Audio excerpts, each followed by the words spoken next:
Two people wandering around the tracks of Europe looking for a podcast that suits their needs. Oli Meggitt and Martin Southall are those two people.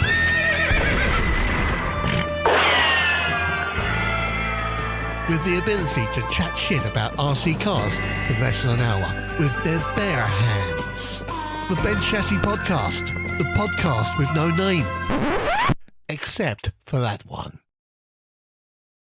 Welcome everyone once again to the Bench Chassis On-Road podcast. And well, I think we've got quite a lot to talk about this time, haven't we? Yeah, I think we certainly have. We did plan this episode to focus on the ETS Finals, obviously, which took place last week in Vienna. But given all the news and talk over the last few weeks about the Worlds, which has now been cancelled, we should probably talk about that too. Yeah, I think we probably should. And whilst the ETS was all about the on-track action, the talk in the pits was certainly on that very subject. And you heard of stuff about that probably in the press conferences and things as well. Yes, so let's get right into it then. Oli was there in Vienna, and I watched it along at home for the whole weekend. It's the Bench Chassis podcast, episode 5. Let's find out who's bent a chassis this week. This is the Bench Chassis Podcast. And now, a bit more from a cut-price Scotty, that's Oli Meggitt, and a cut-price Tottenham supporter, that is Martin Southall. Over to you, boys. So, let's kick off with what was planned. The ETS. Once again, from the outside, it looked like a great event. The coverage was great. You did some of that, right? Yeah, I did, yeah. and really nice to see it continuing to evolve. The results on the track, I guess, were generally in line with really what we expected was going to happen. Oli, you were there on the ground for this one. What did you see? Yes, I suppose there's a couple of things. We can talk about the racing in a moment, but talk about the event first, perhaps. It was another great event. Marked a really important milestone in ETS history. It was the 100th ETS race, which is a fantastic achievement for the whole team involved.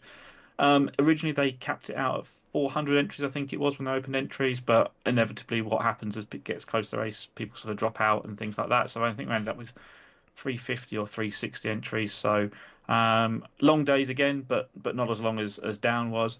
And actually speaking to a lot of drivers, there were a lot of them that were kind of preferring it to down on many reasons, really. Firstly, I guess, is partly the venue itself. So the event is in an exhibition centre.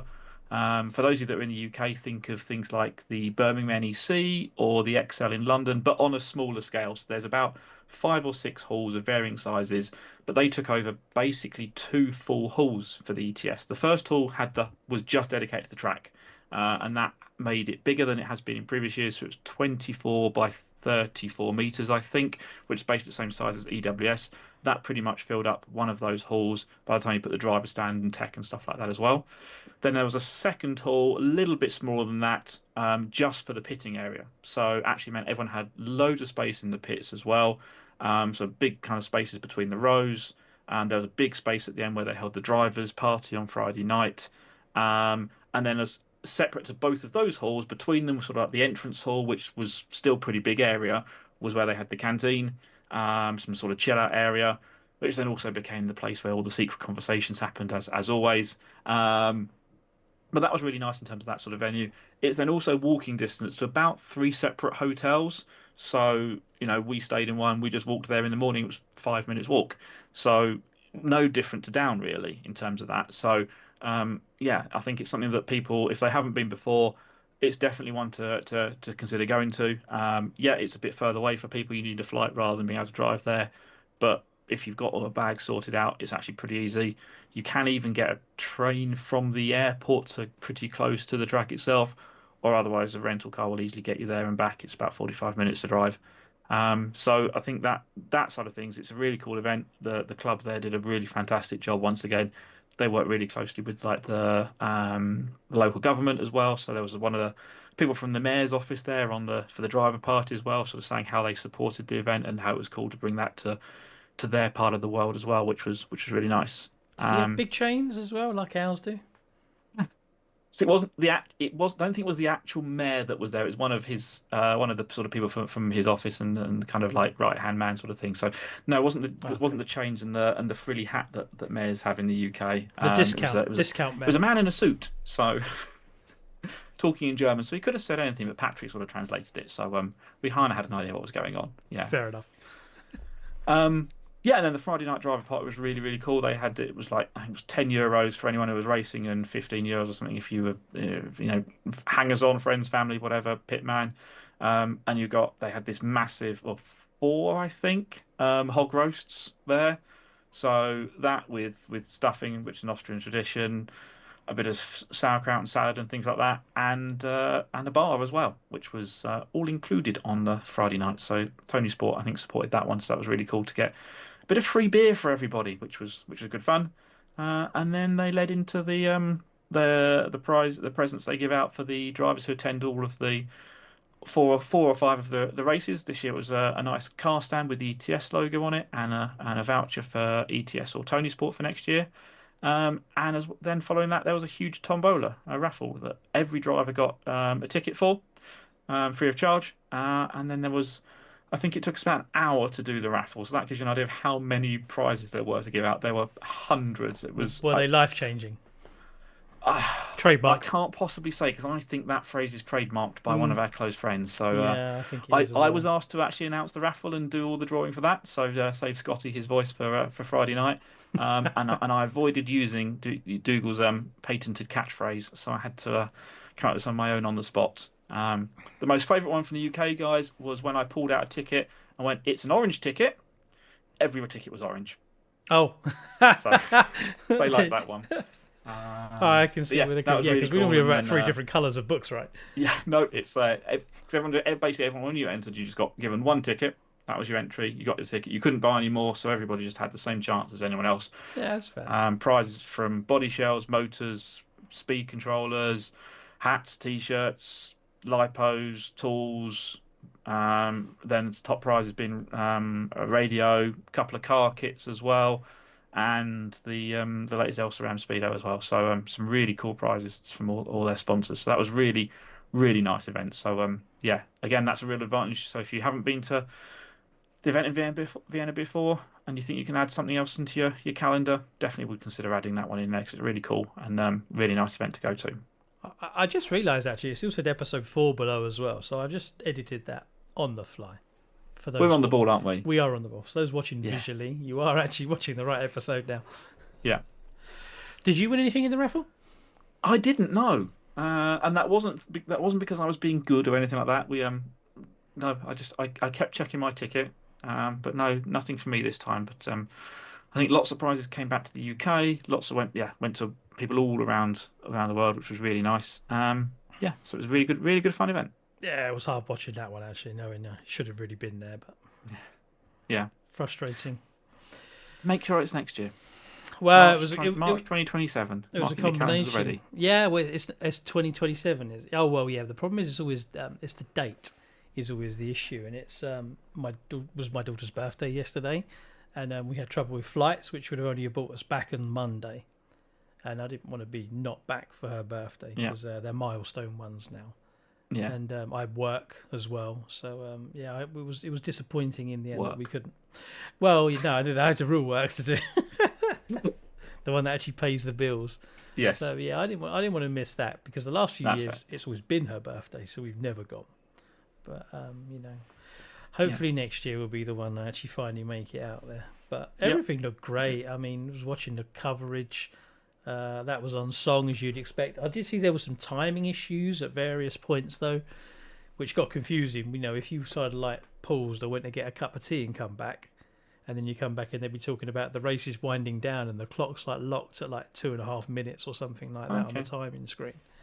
But once they kind of got on top of that, the event was what it is when you're there in person, other than walking around eating the phenomenal food that I've seen plenty of pictures of. Food was really good there as well. There was cake and everything, wasn't there? Oh, yeah.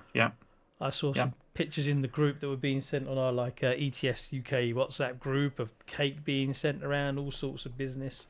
And I like cake. You probably can't tell. But I missed out on eating all that lovely food. But you never know. Maybe next year. Anyway, enough of the food. Yes, yeah. What happened? Yeah, no, I think it was really good, and the race was really good as well. Obviously, Some really close racing across all the classes, which you always expect really at ETS. I guess what were the ones for me that was what did I think the sort of key points? Firstly, I suppose RC Maker taking their first win at an ETS race. Also, Antoine Brunet back in the A Final modified. I know we talked about the progress they'd made back when we talked about TITC a few episodes ago, and sort of, Yeah, it was interesting talking to Antoine and Stephen Weiss, who's their sort of technical support person over in Europe. That actually, having some new parts on the car for TITC is the biggest headache in the world, because TITC itself is such a crazy race, and you don't know if it's the car, the change you made on the car, the track conditions, the tyre, the temperature, blah blah blah. So actually, being back in Europe and at Vienna, where the track was much more consistent, gave them a lot more useful data. So it was really good to see the progress that RC Maker have made. just before we move on from that, on the consistency, I was reading a lot and hearing a lot from people as well about the grip levels there were different to what we Hmm. thought they might have been from Dawn. You was obviously on the track as well. So what was the experience of that there compared to what we had at Dawn, which was, for everyone listening, it was high grip that ramped up until the track effectively was dead. And then Yeah. we didn't struggle for grip, we just struggled for feeling in the cars at that point then. So from my understanding, that was probably a little bit different here. It was, yeah. So I suppose the first thing was the carpet seemed quite a lot bumpier for this one, and the team did a really good job. And appreciate the racers sort of their patience going through the practice on Thursday, where they stopped it a few times to actually put some further kind of cuts in the carpet to get it flatter and cut some of the bumps and things like that, re-glue the carpet in places. So that definitely made it better every time they made those changes. But yeah, I think there definitely was lower grip than down was. It was, I mean, it was the track layout was quite nice, but it was quite a technical, Mm. slow track as well. Um, yeah, grip level wasn't as high. It's so difficult to try and figure out why, and everyone's got their own theories. I think one of the big factors is definitely the floor underneath. This is in an exhibition hall with a sort of big concrete floor. In down, we're on a carpet tennis court underneath. So, I think we know that if the carpet can move around, the grip is generally a bit lower. And if the carpet is really solidly fixed, like it is at down, it doesn't move so much, then the grip kind of can feel high because the carpet doesn't, your car doesn't push the carpet at all. It bites straight away.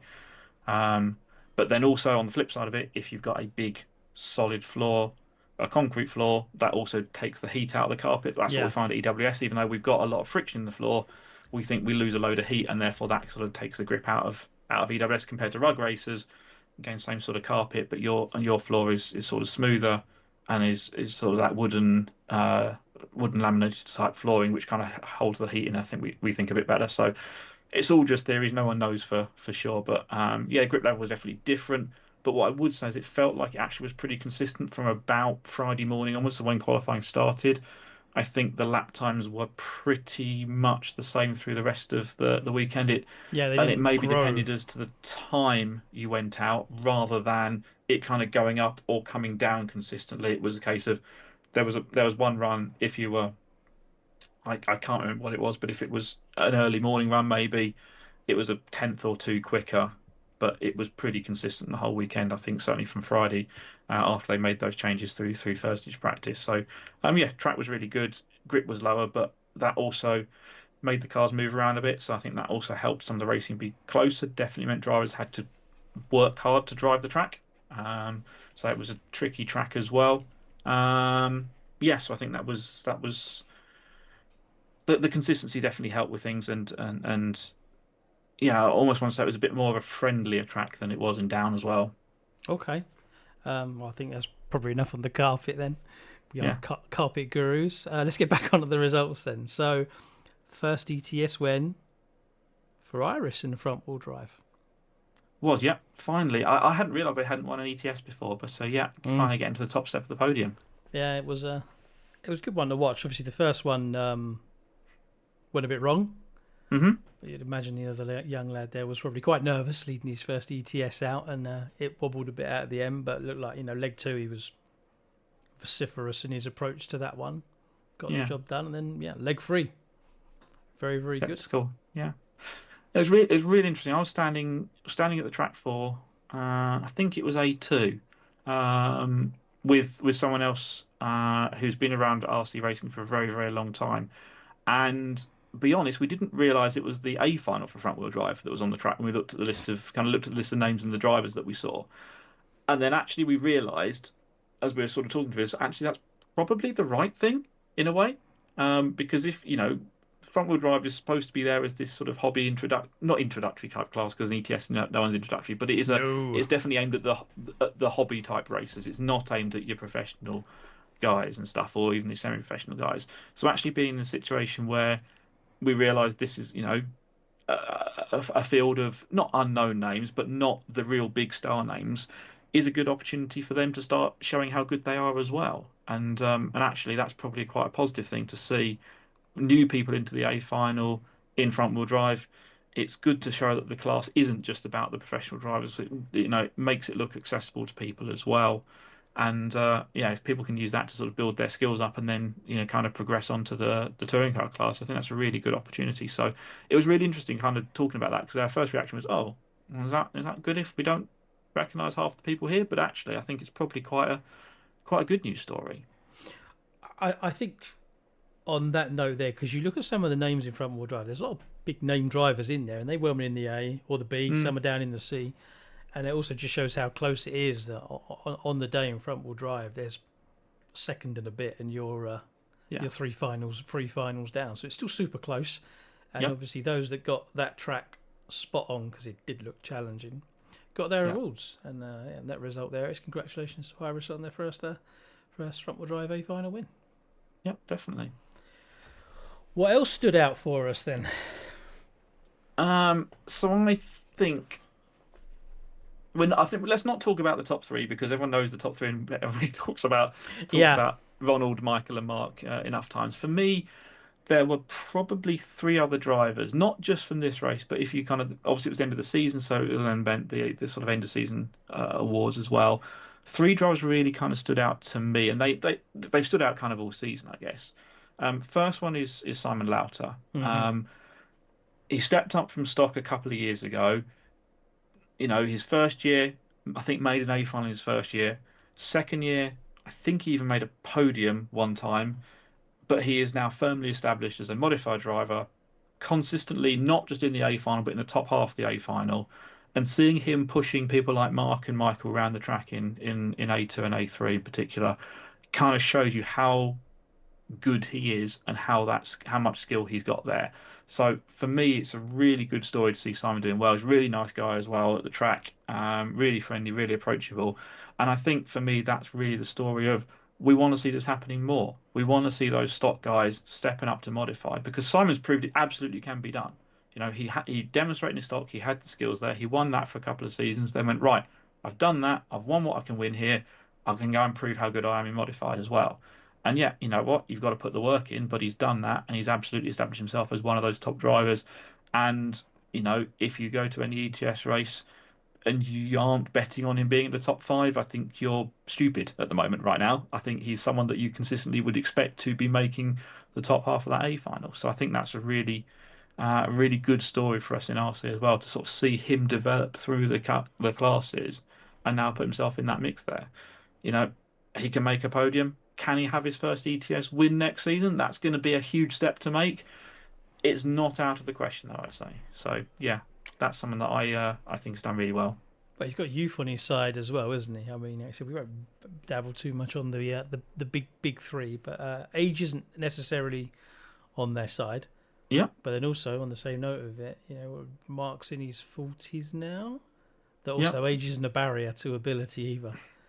Exactly, yeah. So you could put many more years in, but you think the next one that is breaking into that group is Simon Lauter?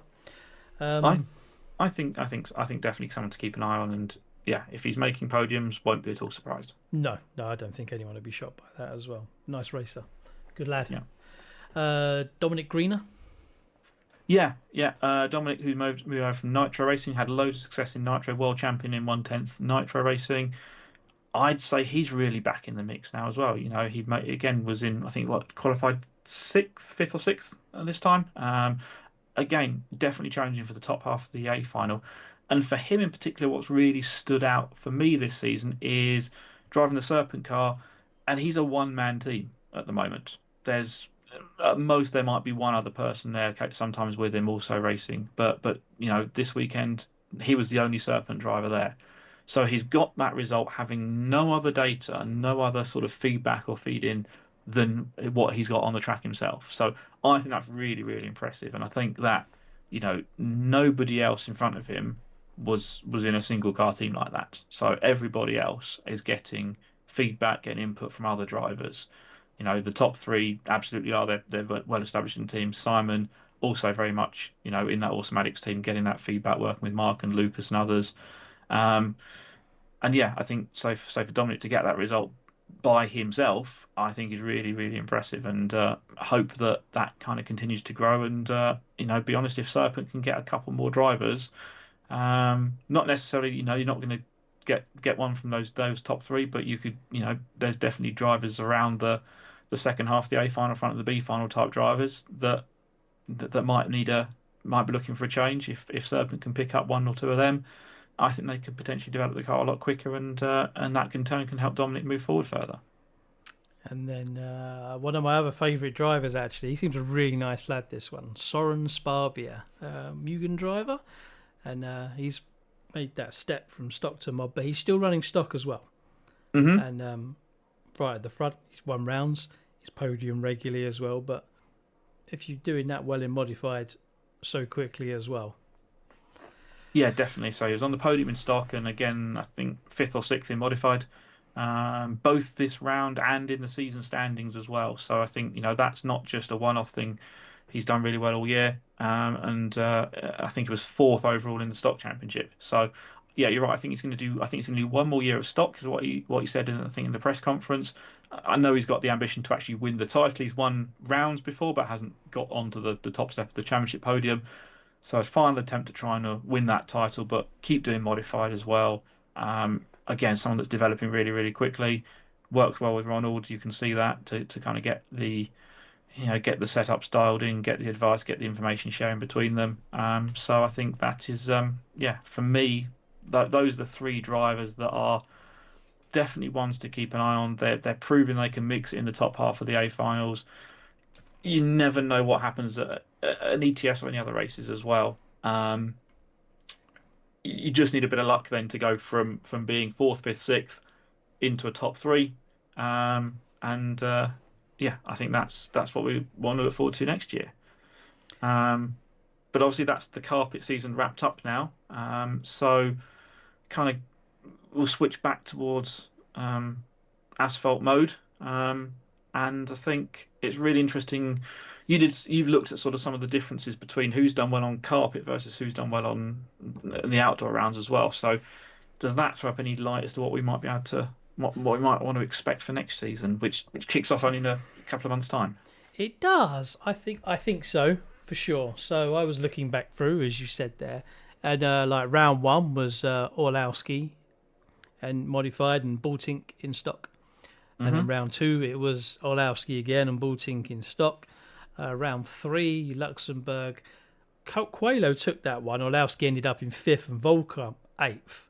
But Baltink took that one again. But I mean, the Volker and Orlowski one was a bit different. And obviously there was other things going on there. And there was a DNF on Orlowski's car. So you don't know how that was going to play out. But then we moved indoors.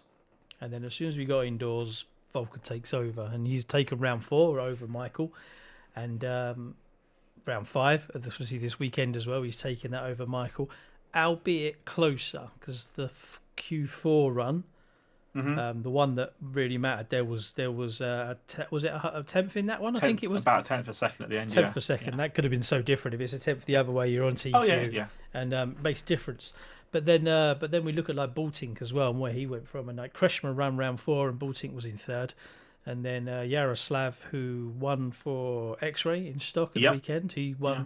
That's nice to see someone stepped up as well, right? Because he won 21.5 last year. Yes. But then Balting's back down in 4th. So I think there's clearly there's a pattern for some drivers tend to do better outdoors on asphalt than indoors. But then ETS do 3 rounds on asphalt and 2 rounds on carpet.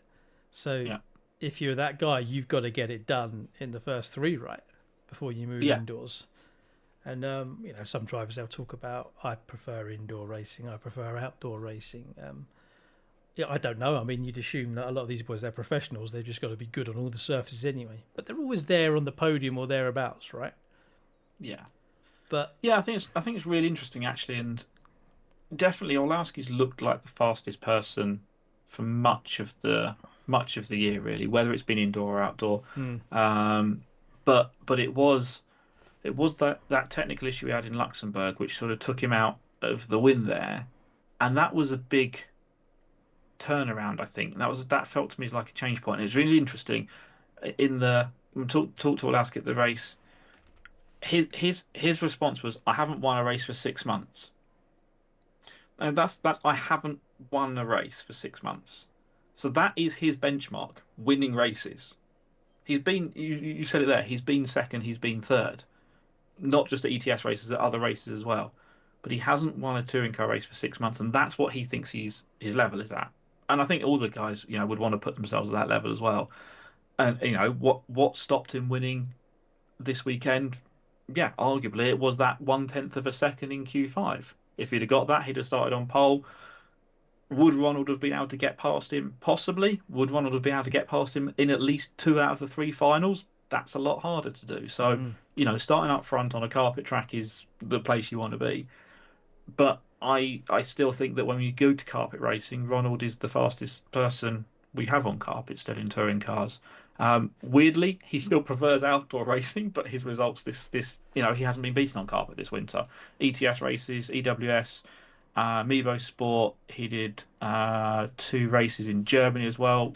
He's won everything on carpet this season. Hasn't lost a single race on carpet. Conversely, as we said, Michael hasn't won anything this season. Apart from TITC. And you say, apart from TITC, that's a massive win for him. So it's interesting that he views it, when you sort of say he hasn't won anything for 6 months, he's kind of excluding one of his biggest wins of his career. On the stock side of things, again, Oli Bolting being really strong outdoors. Those 3 outdoor rounds, he took the wins at those. The 2 carpet rounds, he didn't do as well. But then ironically, people say he didn't do that well. He has a 3rd and a 4th place finish. Which I think, anybody else who's sort of racing for the championship will bite your hand off to go, I'll get us. The ETS is actually now really, really hard to win because it's 4 rounds counting out of 5. You've got 1 throwout. So whether you like carpet or asphalt more, you've got to count at least 2 asphalt rounds and at least 1 carpet round. So you've got there is very little margin for error. And, it's a long shot to see anybody winning 4 rounds completely and winning the series, with a round to go, as we've seen in the past. So I think, 3rds and 4th place finishes are ones you definitely want to keep in there. If you're not going to be able to win a round, you want to make the podium. You want to get the best result possible. Yeah, because qualifying counts as well, doesn't it? Qualifying points. There's a TQ point as well in there as well. So that always helps. Seeing Lewis Kretschmer win in Down was really fantastic. That was his first ETS win. He's, consistent podium challenger in the stock class. So it'd be really nice to see if he steps up going forward and is challenging his teammate for the win there. And now having Yaroslav joining the winners club in pro stock as well is really cool. And again, he'll be really interesting to see how he develops next year. He sort of said, I think half jokingly, that he doesn't really like outdoor racing. So we'll see what happens when we get to Appledorn and beyond. You're going to need to get good at it if you want to win the title then. Yeah, because you can't win it just in the carpet parts. No, absolutely not. No. So yeah, I think that was that's kind of everything. I think we saw at ETS. Fantastic. Well, what I think we'll do then is we'll have a quick break there, and I think we'll be back because we'll be talking about the Worlds and some other bits and pieces as well. I believe we'll be right back. Do that. This is the Ben Chassis Podcast. An hour of your life you're not going to get back. So, something I did want to talk about as well was an email that was circulated to racers with regards to the Hobbywing G3S speed controllers, specifically. So the front-wheel drive speedo That's they use at ETS races, and we use for many races in the UK as well, and is used probably all around Europe as well. We do, yes. So I'm going to read some of the whole email out. I mean, others have probably seen this, but so from Hobbywing went out to racers. We have a very important update about the Hobbywing ETS front-wheel drive speed controller for you. As you might know, there have been some issues with the current G3S ESC causing bad throttle inputs here and there. Luckily, not all racers have experienced it. Blah blah blah blah blah, and they're finding a problem with it. So they turned up to, that's the long and short of it really. They turned up to ETS and they offered to replace the speed controllers free for a G3S V2 for anyone that was at ETS this weekend. Mm-hmm. Obviously, there's two parts to this. I think there's a gesture, obviously, but there's an acknowledgement that there's a problem is first and foremost, and the second one is that they've also agreed to make these changes free of charge to those that were present.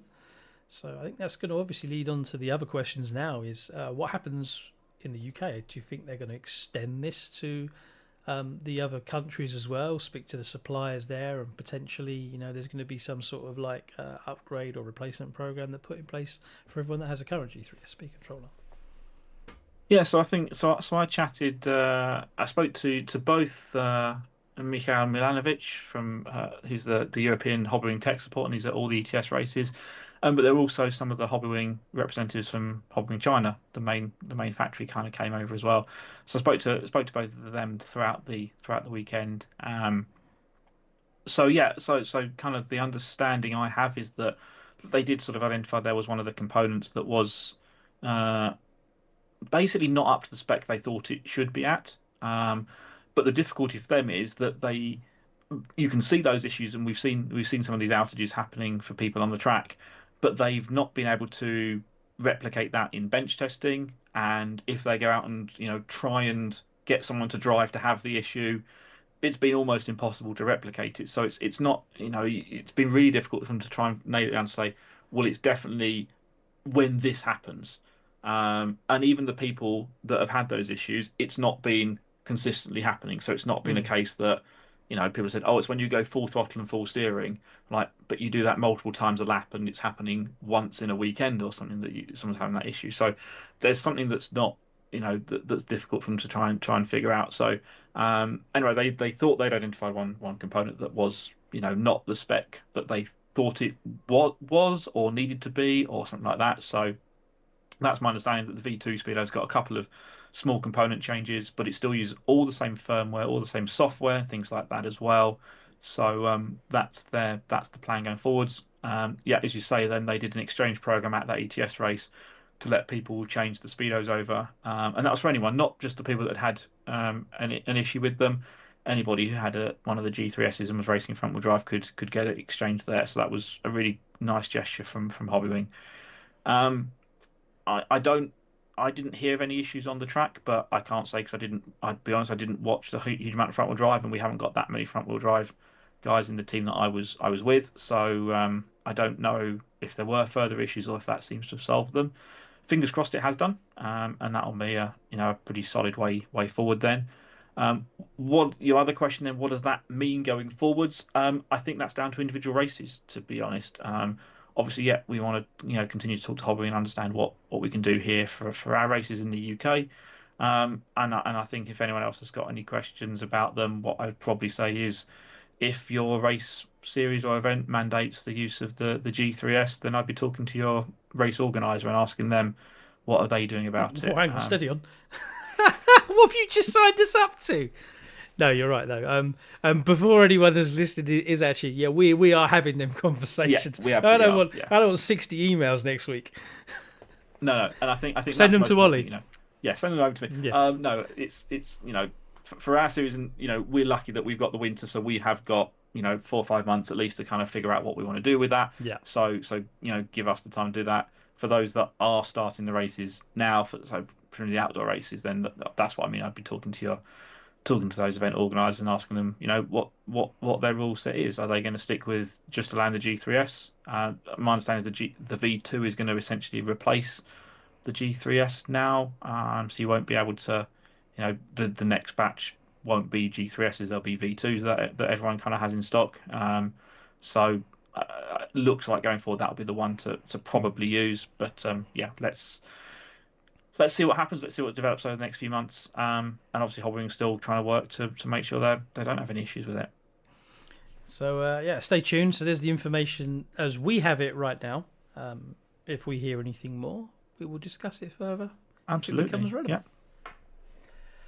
Back in a sec. This is the Bent Chassis Podcast, and now let's talk about something else. All right, so we said at the beginning the other topic was going to be about the World Championships, which we now know aren't happening. Lots of talk about that in the pits when I was at ETS as well, and plenty of talk on Facebook as always, because everyone loves having an opinion on everything, particularly when things don't go exactly as they planned. So yeah, I had the opportunity to speak to a lot of people about it. What questions do you want to ask, Martin? What do we want to know? Well, what actually happened? I mean, from my understanding, and I'll just parrot back some of the stuff I've read in the press, is they had permits to race originally. There was a change of officials. The new officials have come in, and they decided to revoke these permits because why? Question mark. Without implying anything other than it's clearly something dodgy going on here, but that's what the internet seems to say. So, what have you heard?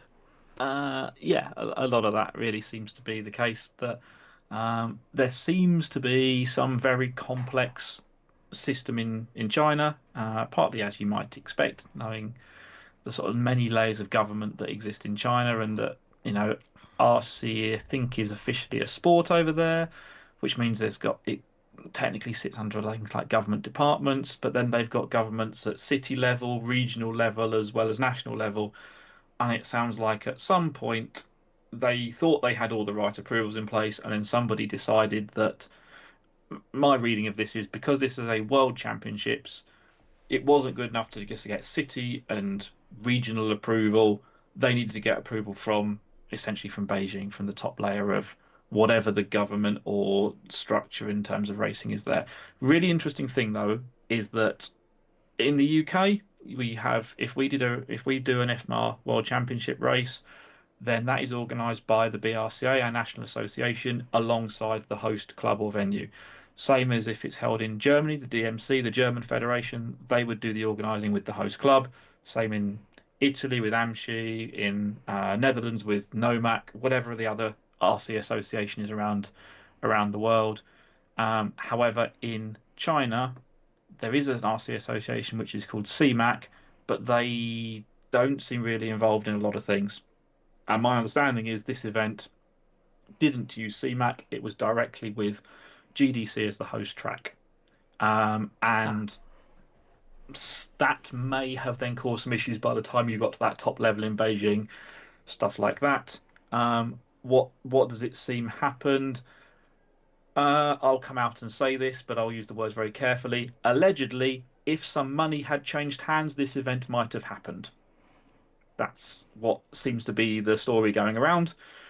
Yeah, how true that is, no one's going to know. There's probably two people who know the full truth and the whole truth. And they're not us. Yeah, they're not us. And I'll be honest, I don't think they're IFMAR either. I think there's still a lot of stuff that IFMAR doesn't know, despite asking a lot of questions. I spoke to Eric Anderson, the president of IFMAR. He was really open and honest about a lot of things there, so I really appreciate his time.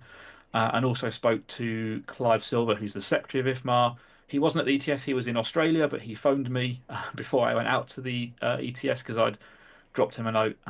My role in the UK is the international drivers rep for touring cars, which means I look after the entries for EFRA at European Championships, IFMAR World Championships, and try and promote other international races for drivers to go to, like ETS and things like that too. So yeah, part of that is obviously I was in contact with them anyway around this situation. So there's a lot of unknowns around it. A lot of everyone's got an opinion on it, but I think it's one of those things there. Yeah, clearly something's fallen apart, and I think the biggest frustration from everyone at ETS was the same sort of thing, that people are really annoyed that this isn't happening, but almost there's no one to point a finger at, because it seems like IFMAR did most of the stuff they should really do. It seems like GDC did most of the stuff they should have done at the track, and then there's this grey cloud of Chinese officialism that is what's preventing this happening. So you don't want to start pointing fingers at that. It still seems a bit baffling, though, that you wouldn't have engaged your own federation. So yes, yes and no. I think there is definitely that element that I don't know what else the Chinese Federation does. No. And clearly, this facility had operated very successfully, hosting multiple international races without that piece in the past. So, you know, that there are definitely positives and negatives to the national federations. If you can keep someone else out of the loop, and there is definitely a piece to say sometimes a federation just adds an extra step into a process, whereas if you've just got, look at the way other not non-EFRA and IFMAR events are organised. They don't have a federation involved. There was no federation involved at ETS this weekend.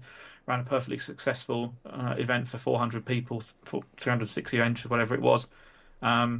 And you see that happening all around the world. So yes, those federations have got a role to play, but I think unless you can see them bringing some value to that, there was a point from GDC to sort of say, well, I don't even know if they knew who CMAC was at the time. And it sounds also like people within CMAC have changed fairly recently too. So I don't know if that has some aspect in it too. So yeah, I think it's a very messy situation, and a sad situation for the drivers. Ultimately, the vast majority of drivers here have lost a decent amount of money out of this.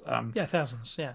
Yeah, I mean, including some whilst of they might be able to get friends. hotel costs back, definitely people have lost airfares, and that is thousands and thousands of dollars for people, and that's a real shame. But you wouldn't go back Yeah. now. I mean, if I was in for that one, I would No. not go back. Absolutely not. And if they're going to hold another one, I wouldn't be interested in going either. If you've already fucked it once, why would you trust you put that much into it?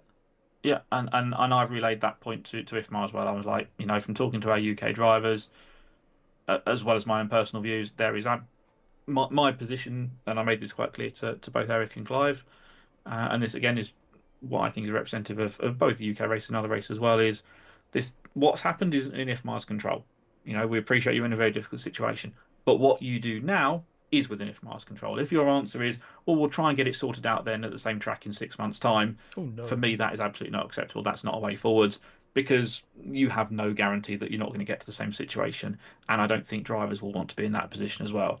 What I believe is happening now is they do have some alternative plans they're working on. And essentially the next step is that the drivers who were entered, and that's the important part here, this is now going to be a piece that's there's firstly going to talk to the drivers who were entered for this Worlds, therefore were committed to doing this World Championships.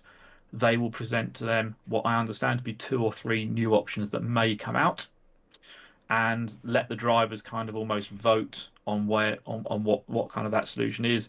Hopefully looking at something in December this year or January of 2027 to try and host at least the touring car part of it. 12 scale is a bit more tricky because you need a carpet track as well, and see if the facilities that are putting stuff together are able to facilitate both touring car and 12 scale. But hopefully within the next couple of weeks that info should be coming out, and my understanding is there is no option from China on that list, and probably won't be for at least the next decade. And I think Rightly so. unfortunately, yeah, that is the case. And yeah, I hope people enjoyed racing at GDC while they could, because I've seen, interestingly, they've put out that they're doing a year-end race still in December at GDC. I'll be interested to see if anyone goes to that one or tries to go to that one, or if the authorities come in and shut that one down as well later on. What a shame. The rules don't say, though, that they would just revert to the previous block, wouldn't they? So you go back to the US? Or is that very grey? So that rule is there if the block that is... So what normally happens is... So what should have happened in China next week is they then would have discussed what happens for the next World Championships for this class in 2 years' time. That would have gone to FAMAR, the fourth association, which is South America, South Africa, and a few others. If that block at that point in time decides they do not have a host or do not want to host that Worlds, that's when you have this piece of reverting to the previous block coming into effect.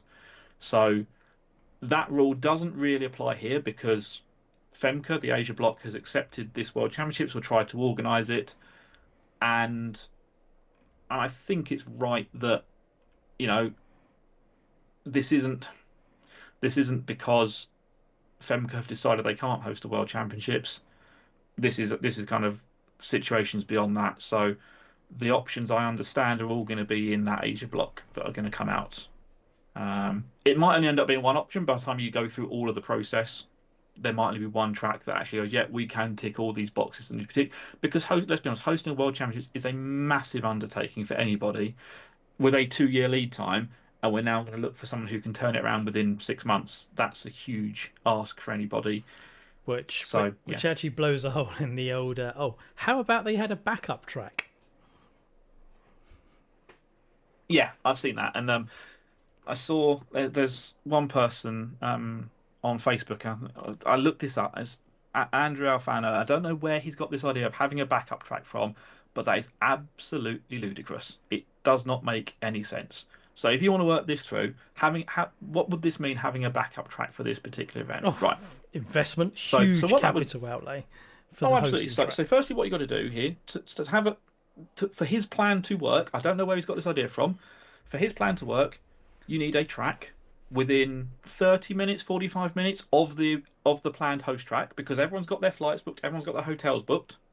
So you've got to have one that you know, it's no good having something in a different country. Your backup track's got to be within 30 minutes of all those hotels drivers have booked. Mm-hmm. You've got to have another set of officials ready to run that race, another track that's prepared to run that race and it has a track ready for that same date, does all the media stuff, does all the sponsorship stuff, has everything ready, has all the tyres ready for 150 drivers in case the first track isn't ready.